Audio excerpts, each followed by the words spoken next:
logically and financially thinking, hindi na ako magtutuloy ng pagbablog ko kasi it's expensive, it's stressful, tapos it's time consuming. Kung hindi mo yan gagawin, sino pa ang magsasabi sa mga Filipino? Sino pa ang magsasabi sa kanila kung ano talaga yung totoo? Or sino ang magtuturo sa kanila na lalo na hindi lahat is nagkakaroon ng ganitong access, ng ganitong information? And sabi ko, oo nga, no? Here we go.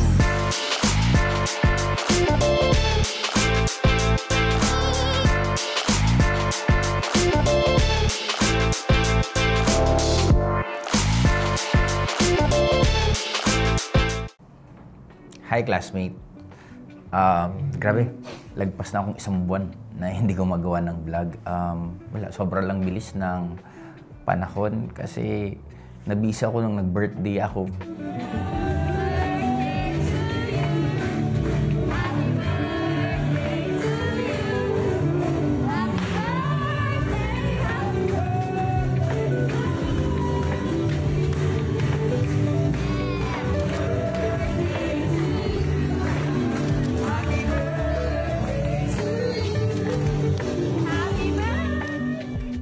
Sunod-sunod na celebration. Ang dami pa mga nangyari. But anyway, simulan natin ulit yung pagbablog. Hello po sa inyo lahat at ang pag-uusapan po natin na 8 bad news about life. Ito yung reality na ito, wala tayong choice, mangyayari talaga ito. Kaya, number 1, losing a loved one. In short, meron at meron mawawala na mga mahal natin sa buhay. Kaya ang tip ko po sa inyo, classmate, habang andyan pa po sila, spend time with them as long as possible na gusto mo and give it all. Sabi nga nila, kaya daw nakakaiyak ang mamatayan. Hindi naman dahil naiiyak ka dahil lang sa namatay yung tao.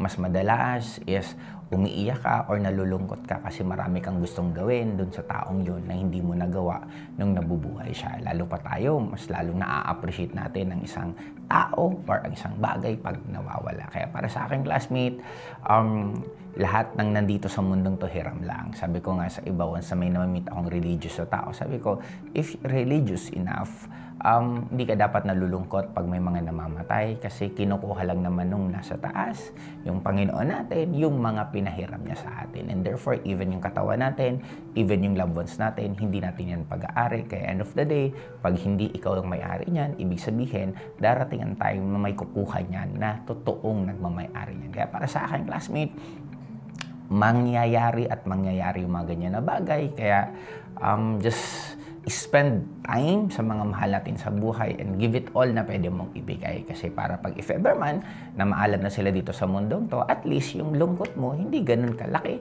at hindi ganun kataas. Number 2, you will have a financial struggle. In short, classmate, may isang competition na lahat ng pinakamagagaling na artist, parang Michael Jordan, mas sobrang dami ang mintis niya kaysa sa napasok. Sa mga artist, sa mga rap artist, sa mga gumagawa ng album, mas marami yung mga nag-fail nilang na makanta rather than sa mga pumutok. In short, the same thing with us, na pag nagkakaroon ka ng financial struggle, concentrate ka lang dun sa lesson. Kasi isa lang sure ka, classmate, wala naman design na aakyat, tapos babagsak ka ng sobra. Yes, may umaakyat, bumabagsak, pero pag natutunan mong lesson, mas mataas pa sa dati mong napuntahan ang mapupuntahan mo. In short, ang tawag ko dyan, ang financial struggle is kalsada yan. Wala kang choice, dadaanan mo yan pag gusto mo makarating from point A to point B. Kaya kung nandyan ka sa status ngayon, mayroon kang financial struggles, ang alapin mo, classmate, ano ba ang tinuturo sa'yo? Ano ba ang kailangan mo matutunan? Bakit nangyayari sa'yo? Kasi once na matutunan mo yan, congratulations sa next level mo. Number 3, meron tayong tinatawag na career burnout. And it's very common, lahat may burnout. Relationship may burnout, career may burnout. Kasi ang burnout, nangyayari siya sa isang bagay na matagal mo nang ginagawa ng paulit-ulit. In short, para maiwasan ang burnout, kung gusto mo, be creative, classmate. Lagi akong sinasabi, pag pinag-aralan nyo yung 4 happy chemical hormones, yung endorphins, serotonin, dopamine, oxytocin, pag-aralan nyo yung mabuti at intindihin nyo, for sure, magiging saya ng magiging buhay mo kasi applicable po siya sa relationship, applicable din po siya sa career. Kasi ako, classmate, try to imagine this, 22 years na ako sa industriya ng network marketing. And right now, I'm still very, very active and talagang everyday, para akong bago.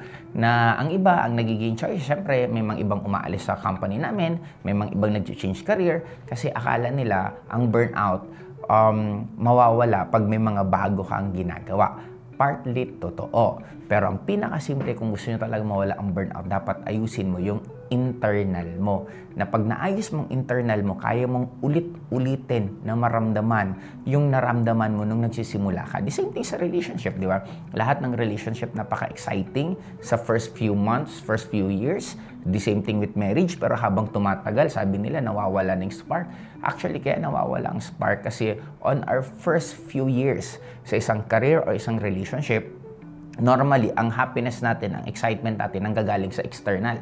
Ibig sabihin, pag may bago kang girlfriend, saan ka may excite? Siguro yung family niya, siguro napakabango niya, siguro napakaganda niya, siguro napaka-talented niya, doon ka may excite eh. But as time goes by, syempre, anything na matagal mo nang nararanasan, nawawala na ang value niyan sa'yo. Nadidecline siya. Kaya minsan, akala natin, nawawala talaga yung tinatawag na excitement natin kasi because of sa kanila, but on reality, kaya nawawala kasi hindi mo yun wino-work out. Kung matagal na kayo sa relationship mo, ba't hindi kayo magligawan ulit? Ba't hindi kayo mag-date ulit? Bakit hindi mo ulit i-surprise ang partner mo?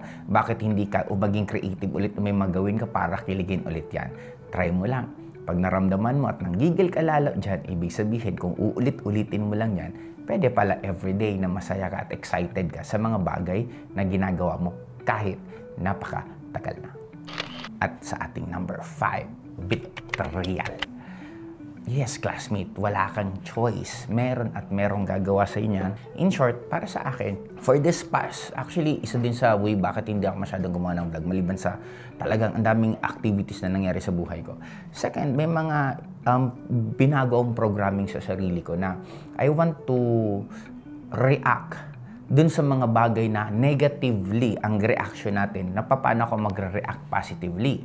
Parang may mga trigger point ako sa buhay ko na parang dito sa betrayal, naranasan ko to before kasi may mga kaibigan ako na nagka-problema talaga kami pagdating sa pera. Trigger point ko kasi ang pera, parang napaka-sensitive ko pagdating sa pera. Parang sa ibang bagay, okay lang ako. Pero parang pag niloko mo ako sa pera, napaka-sensitive ko. Pero napaka-question din ako kasi may mga kaibigan ako na nagka-problema kami. Yung isang friend ko, I think, mga 100,000, 200,000 lang naman ang naging problema namin. But end of the day, naghiwalay na kami kasi that time talagang galit na galit din ako na bakit niya ginawa yun. Ngayon, sabi ko, grabe, doon sa halagang lang yun, naputol pa yung relationship namin. Sabi ko, what if ang reaction ko doon, positively? Siguro naawa na ako doon sa kaibigan ko na bakit kailangan niyang gawan ako ng masama. Even close friend niya ako, ginawan pa niya ako ng masama. Ibig sabihin, baka gaano ka desperate sa isang situation niyang ganon. Then, yun ang pinag-aaralan ko right now, na ano yung mga trigger point ko na pag nalilit sa akin, nagagalit talaga ako. But right now, medyo mas nagiging lenient lang ako. Pero syempre, as much as possible, gusto ko maging on-time kausap ko. Pero pag nalilit, hindi na ako.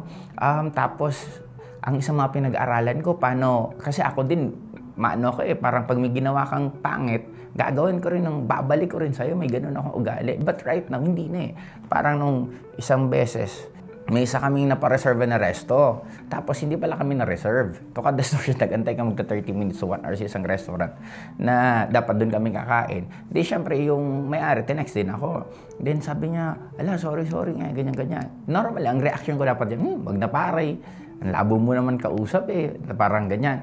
Pero ang reaction ko sa hindi, okay lang. Sabi ko, sakto naman kasi isang kasamahan ko hindi nakarating. Kaya timely lang din na hindi natuloy. Hindi kami nakapunta dyan. But don't worry, next time babalik na lang kami.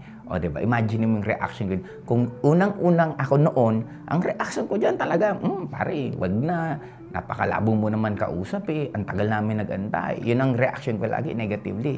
But right now, I'm trying to learn na how to respond sa trigger point ko na nagawa sa akin na hindi ko gusto.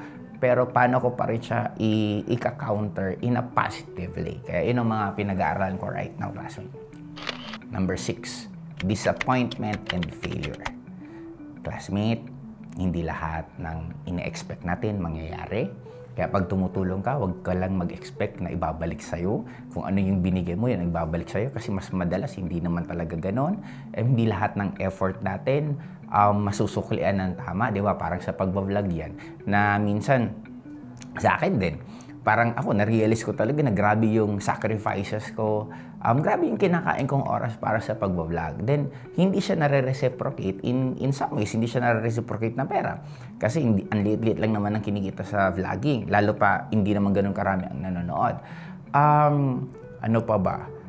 Na dapat maintindihan natin na hindi lahat ng ine-expect natin is mangyayari. Para sa akin, nagkataon lang, sabi ko nga sa inyo classmate, na kung financially, logically and financially thinking, hindi na ako magtutuloy ng pagbablog ko kasi it's expensive, it's stressful, tapos it's time consuming. Pero bakit ko siya ginagawa? Again, sabi ko nga sa inyo, number one, kaya ako ito ginagawa because love ko to. Love ko mas nakakatulong sa inyo. Love ko na maraming ibang tao mas may isang akong kausap na akala ko pagsasabihan ako about yung naging comment about 4Ps. Kasi sabi ko, oo nga parang gusto ko nang lumaylo pagdating sa mga topic about politics, about religion, about ganyan. Akala ko pagsasabihan niya kasi namin kaibigan na we have common friends na mga nasa politics. Then, ang sagot niya sa akin, hindi, tuloy mo yan. Kasi kung hindi mo yan gagawin, sino pa ang magsasabi sa mga Filipino? Sino pa ang magsasabi sa kanila kung ano talaga yung totoo? Or sino ang magtuturo sa kanila na lalo na hindi lahat is nagkakaroon ng ganitong access, ng ganitong information? Then sabi ko, oo nga, no? Kaya, in short, classmate, na for me, para sa inyo, gawin yung isang bagay for you, not for anyone else para mas ma-appreciate at mas matuwa kasi again, disappointment, normal yan, failures, normal yan kasi ang failures, it only means that you're trying to do new things and natututo ka. Again, sinabi ko nga kanina, part po siya ng growth na you need to fail as fast as you can. You need to fail as many as you can para ka mas maging successful sa life. Kasi the only difference between successful and failure, ang successful, sila yung nag-fail na nagtuloy-tuloy. Ang failure, sila ang nag-fail na nag-stop sila. Kaya para sa akin, kung nasaan ka man ngayon sa ginagawa mo, classmate, ituloy-tuloy mo yan. Kasi alam ko, makukuha at makukuha mo rin yung gusto mo. At sa ating number 7, fake friends. Hindi lahat ng pumapalakpak, gusto ka. Hindi lahat ng magaganda sinasabi sa'yo, kakampi mo. And that's life. And we need to understand na hindi naman nga natin kaya maging kaibigan lahat. Kaya don't ever expect na lahat ng tao magugustuhan ka. Don't ever expect na lahat ng tao maganda ang sasabihin sa'yo pag nakatalikod ka.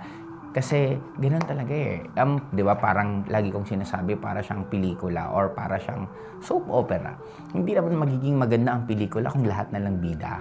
Di ba? Lagi may bida, may kontrabida. And normally, may kanya-kanya din tayong perspective sa buhay natin kasi minsan yung fake friends mo, tingin mo fake friends sila, malay mo sila din ang tingin sa'yo, fake friends din.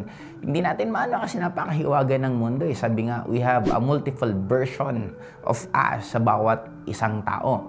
Iba ang tingin sa atin ng mga taong hinahangaan tayo, iba ang tingin sa atin ng mga taong kaaway tayo, iba ang tingin sa atin ng magulang natin, iba ang tingin sa atin ng mga kaibigan natin. In short, hindi mo na nga alam kung sino ka sa opinion ng kada iba't ibang tao. Kaya ang importante, classmate, hindi importante kung anong opinion nila. Ang importante, ano ang opinion mo para sa sarili mo. Kaya hindi talaga tayo magugustuhan ng lahat ng tao. And again, that is life.